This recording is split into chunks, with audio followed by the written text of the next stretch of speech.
ቁጥጥር ስር ያሉት እንደ ፌደራል ጠቅላይ አቃቢ ሕግ ገለጻም አቶ አብዲ ከተጠረጠሩባቸው የወንጀል ተግባራት መካከል የሰብአዊ መብት ጥሰት፣ የብሔርና በሃይማኖቶች መካከል ግጭት እንዲፈጠር ማድረግና እንደዚሁም ሌሎች ወንጀሎች ይገኙበታል።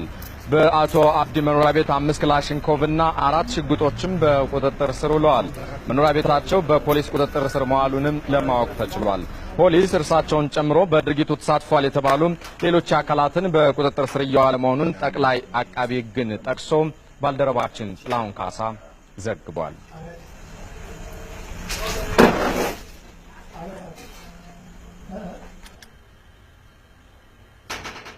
በሰኔ 16ቱ የቦምብ ጥቃት ቦምቡን በማፈንዳትና ቦምብ በማቀበል የተጠረጠሩ ጥላሁን ጌታቸውና ብርሃኑ ጃፋርን ፖሊስ የጠየቀውን የ13 ቀን ተጨማሪ የምርመራ ጊዜ ፈቀደ።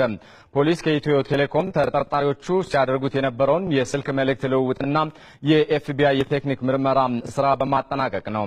ከዚህም ባሻገር ፖሊስ በተለይ ሁለተኛው ተጠርጣሪ ብርሃኑ ጃፋር በጥቃቱ ተሳታፊ አባላትን ከመመልመል እስከ ቡድን ማደራጀት መድረሱን ተከትሎ ጉዳዩ ሽብርተኝነቱን መደገፍ እስከሚለው ወንጀል መድረሱን የሚያመላክት ማስረጃ አለኝ ብሏል። ተጠርጣሪዎቹ በበኩላቸው ፖሊስ ያለ አግባብ እያንገላታን ነው፣ አዳዲስ የምርመራ ስራዎችን እያመጣ አይደለም የሚለውን ለችሎቱ ጠቅሰዋል። በተለይም ብርሃኑ ጃፋር የተባለው ተጠርጣሪ ያለ ጥፋቴ ነው የታሰርኩት፣ እንዲሁም ፖሊስ በሌሎች ላይ ከመሰከርክ ትለቀቃለህ እንዳለውም ለችሎቱ አብራርቷል። ሁለቱም ተጠርጣሪዎቹ ዋስትና መብታቸው እንዲከበርላቸውም ጠይቀዋል።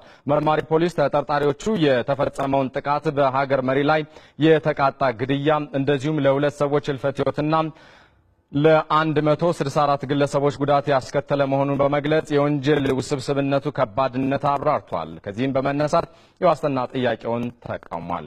ግራቀኙን የተመለከተው ችሎቱ ከወንጀሉ ውስብስብነት አንጻር ምርመራው ላይ ጊዜ አለመውሰዱን በመጠቆም የ14 ቀን ተጨማሪ የምርመራ ጊዜ ፈቅዷል።